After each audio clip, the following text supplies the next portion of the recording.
Hi, and welcome back to this Thursday edition of Focal Point AFR Talk. And Jeff, remind me, I forget what we talked about. Did we talk about doing the Second Amendment stuff in the second hour, or did we talk about doing it in the first hour?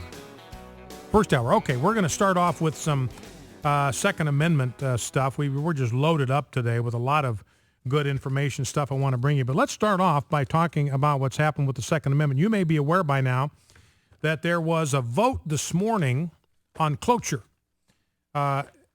And the vote was 68-31 to close debate and go directly to floor debate on the bill itself. So this was the best chance that the Republicans and fans of the Second Amendment, supporters of the Second Amendment, proponents of the Second Amendment, had to stop this thing dead in its tracks.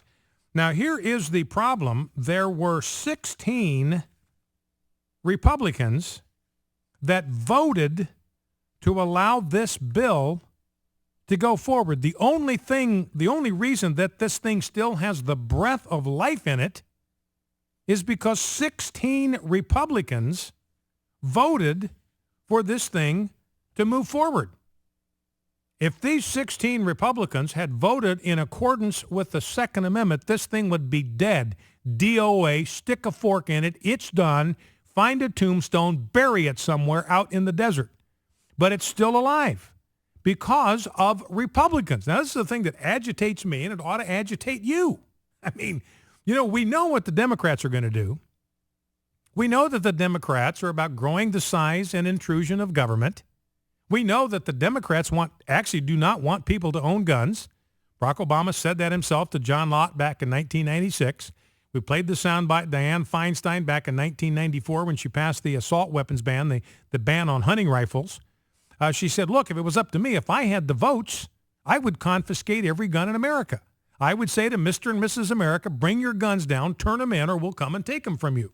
So we know where the Democrats are coming from. They are absolutely predictable. They're going to get away with as much government tyranny as they possibly can, as much government control, as much government intrusion into the private lives of Americans as they possibly can get away with. Now, it's the Republican Party that claims to be the party that stands for the Constitution and stands for the Second Amendment. Democrats don't even pretend to be supporters of the Constitution anymore. President Obama says, look, if the Constitution gets in the way, I'm just going to go around it. It's a charter of negative liberties. It's just an obstacle. I'm always running up against the constraints that are imposed on me by the Constitution, that cotton-picking piece of outdated parchment. So we know that the Democrats in reality have no respect for the Constitution as it was given to us by the Founding Fathers. But the Republicans are supposed to be the people that represent our regard, our respect. Reverence is the right word. We're not saying it's inspired like the Bible is. We've amended it 27 times, so let's not have any confusion here. It's not on the same level with the Bible or anything of the sort. But we regard it. We revere it. It's our governing, guiding document. And the Republicans are supposed to be the party that stands up for this thing. Now, here are the 16 senators who voted against the Second Amendment. That's the only way to describe this, ladies and gentlemen. They voted today, this morning, against the Second Amendment. You've got Lamar Alexander from Tennessee, Kelly Ayotte from New Hampshire, Richard Burr, I'm not sure where he's from, North Carolina, I think, Saxby Chambliss from Georgia, Tom Coburn from Oklahoma, that's a disappointment, Susan Collins from Maine, everybody expected that, Bob Corker from wherever he's from, Jeff Flake from Arizona, there's another disappointment, Lindsey Graham, big surprise there, Isaacson from Georgia, so both the Georgia senators voted against the Second Amendment. They're from the South, and they voted against the Second Amendment.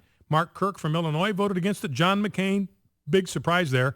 Pat Toomey from Pennsylvania, who had an A rating prior to this vote with the NRA, he voted against it. And Roger Wicker from the state of Mississippi voted against this thing, voted against the Second Amendment this morning. These Republicans now that are doing this. And the NRA normally does not vote on procedural votes, but they said, look, this is so important because the Second Amendment is at stake here. We are going to score this vote. So this hurt Pat Toomey, hurt all 16 of these Republicans that went renegade and voted against the Second Amendment. Now, I've got some sound bites. These are just audio bites. I want to start with these. This is Mike Lee this morning before the vote on cloture was taken. And again, what this means is if the Republicans had not voted for cloture today, and don't worry about the technical details, if they had not voted for cloture, this bill would be dead. It would be finished. It would be gone. It would be history. It would be in the archives. It would be out of here. So by voting for cloture, they kept this thing alive. This was like an emergency oxygen supply for this bill. Now, Boehner over in the House has said, I'm not even sure I'm going to give this thing a vote. So I think we've still got a chance to kill this thing dead over in the House, and there may be a chance to kill this thing dead in the Senate. But you've got the surprising number of Republicans that voted for this thing. Now, here's Mike Lee. He's one of the really good guys. He's a senator from the state of Utah. Here's what he had to say this morning from the floor of the Senate. You see, Mr. President, these are the rights that we're trying to protect by requiring a 60-vote threshold on any new gun control legislation. And in so doing, we're trying to prevent the ability of members to push through legislation before anyone has had time to read and evaluate the language, and then tell the American people what that language means for them, what that language would mean for their rights. Unfortunately, that is exactly what we are faced with today. Yesterday, Senators Toomey and Manchin announced a new proposal that's widely expected to replace the current language on the background checks in this bill. And yet, as of this morning, as of this very moment, not a single senator has been provided the legislative text of that very provision. Because the background check measure is the centerpiece of this legislation, it's critical that we all know what's in the bill before we vote on it. You remember, these Republicans now, they are sounding just like Nancy Pelosi. Jeff included that in the teaser at the top. I guess we have to pass it to find out what's in it. That's what's so inexcusable about what's going on here, is that Mike Lee is saying on the floor of the Senate this morning, we are getting ready to vote on something that nobody has even seen. We have no legislative language in front of us to vote on with regard to these universal background checks that Pat Toomey and Joe Manchin cooked up. We haven't even seen it. We're being asked to vote on something that we haven't even looked at, that nobody's looked at. There's no legislative language available for anybody. This is worse than what the Democrats, because these are Republicans that are doing this to us. Anyway, here is Dianne Feinstein. She was on Morning Joe this morning. It's clip 12, Jeff. Dianne Feinstein on Morning Joe this morning, and she was asked the same question. Let's listen. So let's talk about the compromise right now that Joe Manchin is working with Pat Toomey about. What are your concerns? Well, I haven't seen the bill, so I'm going to reserve my concerns. I only know what people have told me. Oh, my goodness. Can you believe that? This is Dianne Feinstein. She's saying, I haven't seen it. Nobody's seen it. I don't know what Joe Manchin and Pat Toomey have worked up together because we haven't seen it. I'm just going on what people have told me. So here she's getting ready to make a vote, to cast a vote that would amend the Second Amendment virtually out of existence in practice. And she says, I'm just going to base my vote not on the language that I've seen, not on anything that's been presented to me, but I'm going to base it on what other people have told me. Ladies and gentlemen, this is not how a representative form of government is supposed to operate. And last here was Joe Manchin. Now, remember, Joe Manchin is the guy that got elected. This is a guy from West Virginia. He had an A rating with the NRA before this vote. Joe Manchin is the guy that campaigned against Obamacare. Remember, he's the guy that put a copy of Obamacare, nailed it to a tree, and put a bullet through it. And that's how he got elected in West Virginia. Now, he's the guy that's kind of leading this betrayal of the Second Amendment. And here's what he had to say this morning. Senator Joe Manchin from West Virginia, you've been working around the clock on this compromise deal. I think you have a very busy few weeks ahead of you still. Thanks we appreciate your support, too. This is very, very important. Thank you, sir. So Joe Manchin saying to CNN, I appreciate your support. Now, the revealing thing about that is CNN, and they accept it. Well, I appreciate that. In other words, they're abandoning any pretense here, any pretense of objectivity as journalists. Remember, CNN, they advertise themselves year after year after year as what? The most trusted name in news. And now what's revealed is they've been in the tank for gun control. They're admitting it. We knew it. It's one thing for us to know it.